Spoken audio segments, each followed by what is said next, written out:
Well, in maple syruping, even a good day can go bad, and it can go bad very quickly. So I was getting caught up with my maple sap. I was finally getting some syrup drawn off, and little to my knowledge, more syrup would be ready within minutes. I turned my back for 1 second. You cannot do it with these maple syrup evaporators. It is so much more particular than a flat pan, the way I've been doing it. So foam just rose and rose and rose. And the only thing you can do to get that down that fast is if you're an oil-fired evaporator, kill the fire, kill the flame, which with a wood-fired, you can't do that.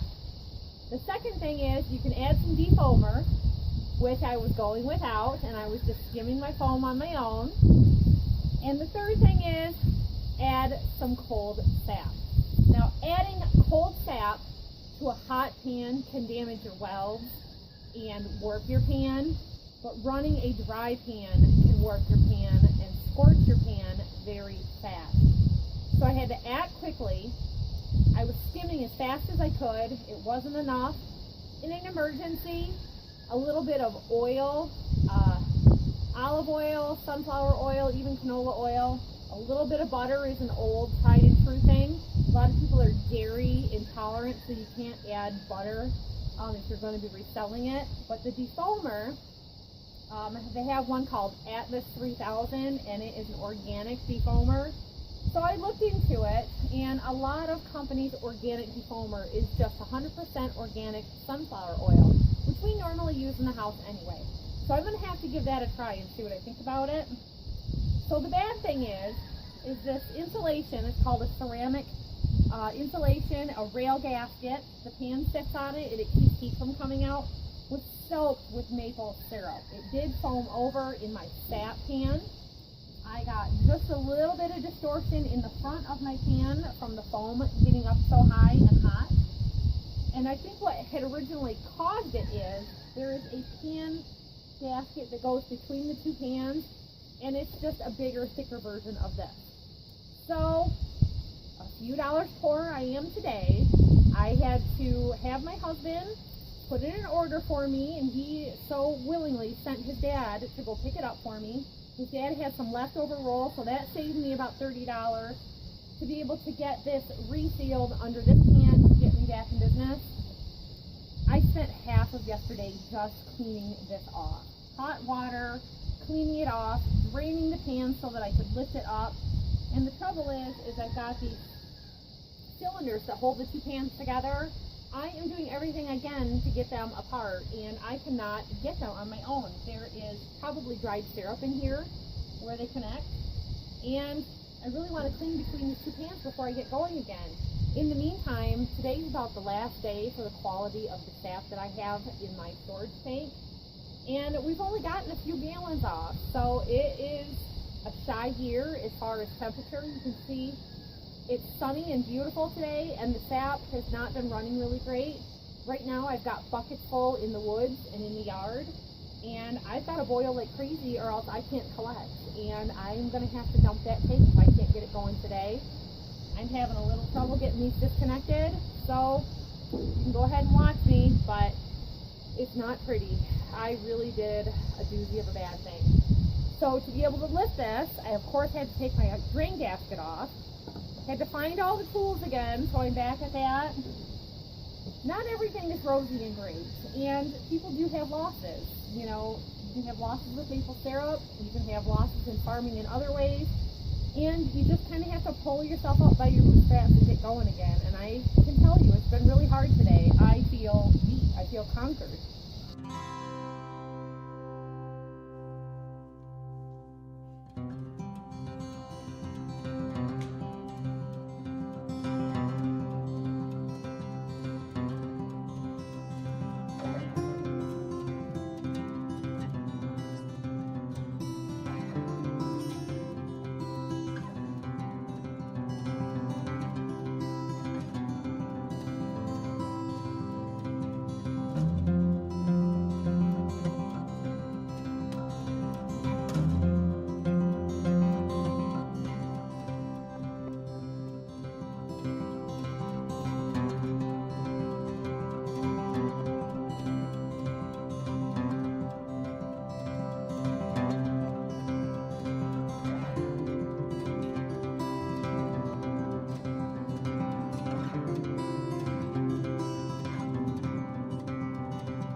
guys my old rail gasket, and it got soaked in maple syrup.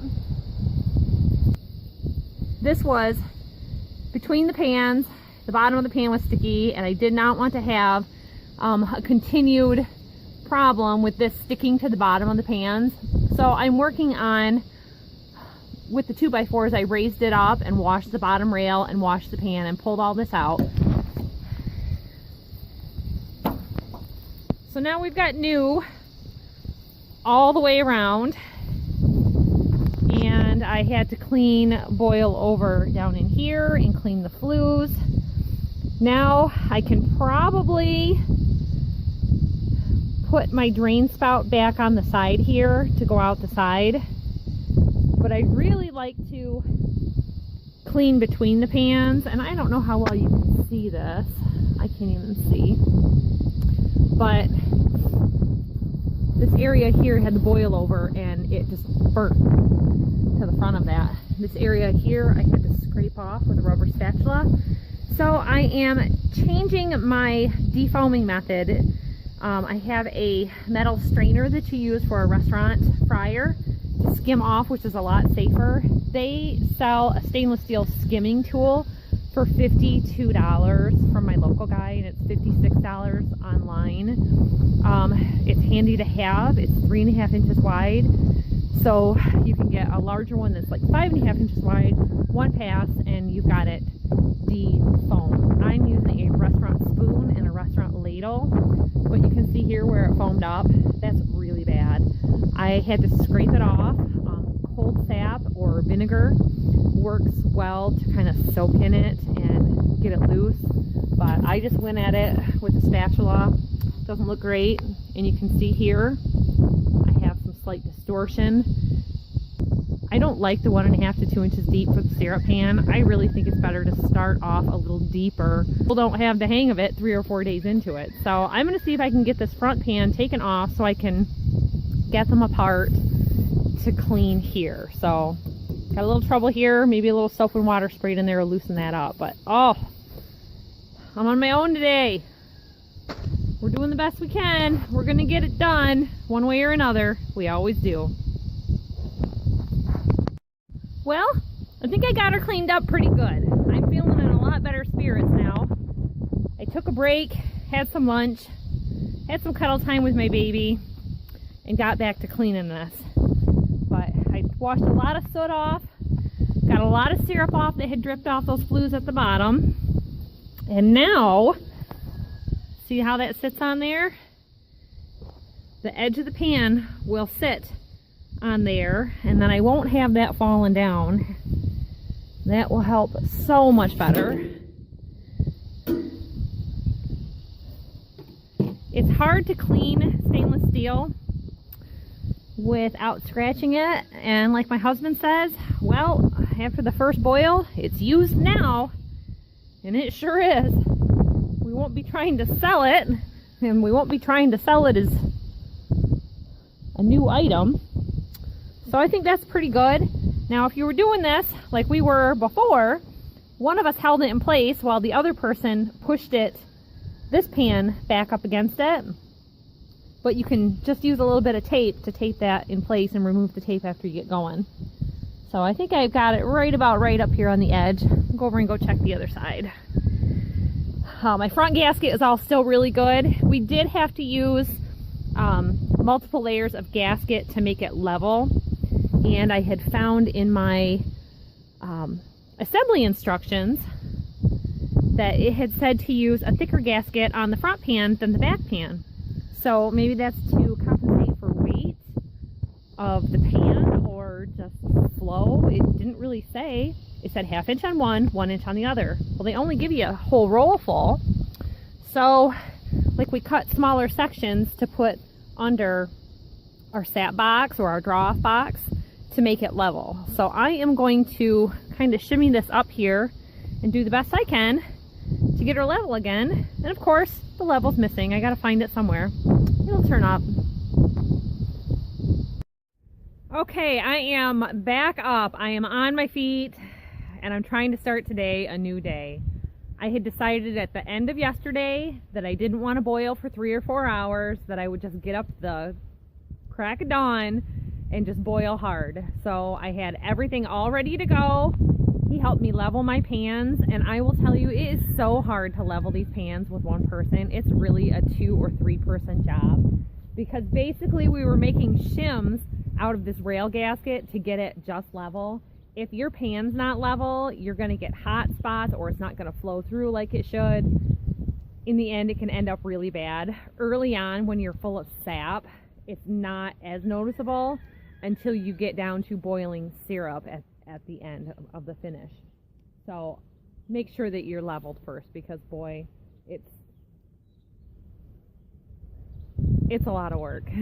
You can have the arch level and the pans not be level, so then you have to level those. So we got it all good. I got out here this morning. I got my fire going after I got this all filled with fresh sap.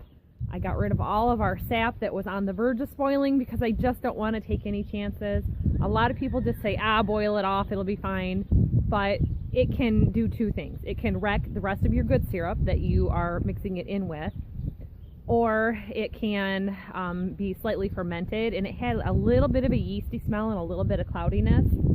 So I had noticed in a previous year when I boiled it, when it was just at that starting stage, it tasted fine at the end, syrup-wise. You boil off any bacteria, so that's not a problem. I mean, you boil this. Most of my drawn-off syrup is taking 2 days to come off because of the volume that we're doing.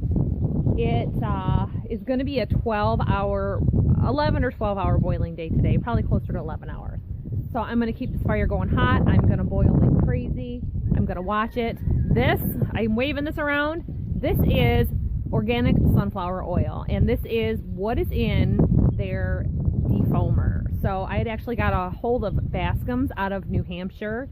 My local guy didn't have a organic defoamer, and that was the preventative of me doing that before that caused me all this trouble of having to change my rail gasket from that boil over. After I got it all apart, the pans are in much better shape than I thought they were. I hear just nightmare stories about your pans being ripped, and you know, it's a huge investment to go into this. So in my opinion, evaporators are very fussy, just with everything. With the drop flues, you can't hit them with the wood, and then there's raised flues, and there's max flue, and there's just so many different versions. You're out here in the rain and the cold. It is cold this morning. It didn't freeze last night, and the sap's not going to run, but we have full sap in the woods that we have to gather later. So we got to boil hard. He's going to go out and get the sap while I keep boiling, just so that we can get kind of caught up.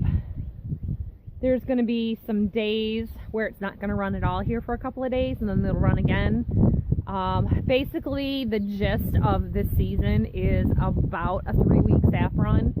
We pretty much always pull our taps by April 14th or 15th.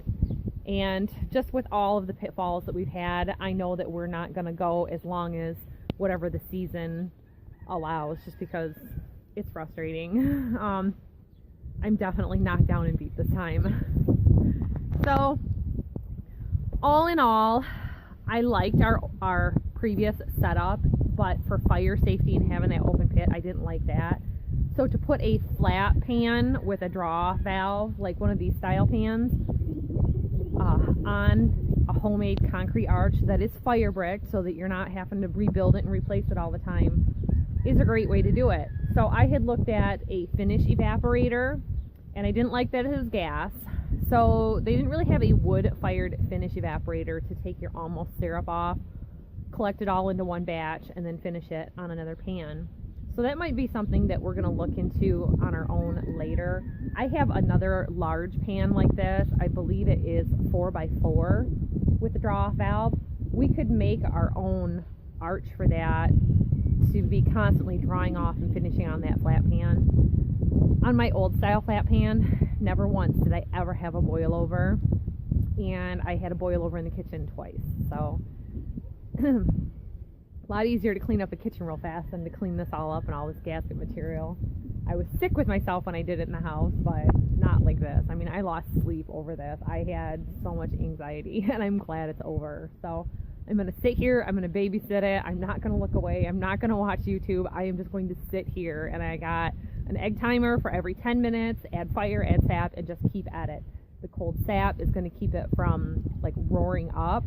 And always have, they call it your OSB, your OSAP bucket. So that if you get into any emergency situation like I did, that you have that. And I did have that, and it did help. It saved a lot further heartache and trouble over anything bad happening. So just be ready for boil overs. Good luck with the rest of your season if you're making maple syrup too. Remember to hit the Etsy shop link on our channel connection so that you can go over and go order your maple syrup. We're getting them all out within 2 to 3 days. Thanks for watching, everybody, and we'll see you next time. Hit the like button. Bye-bye.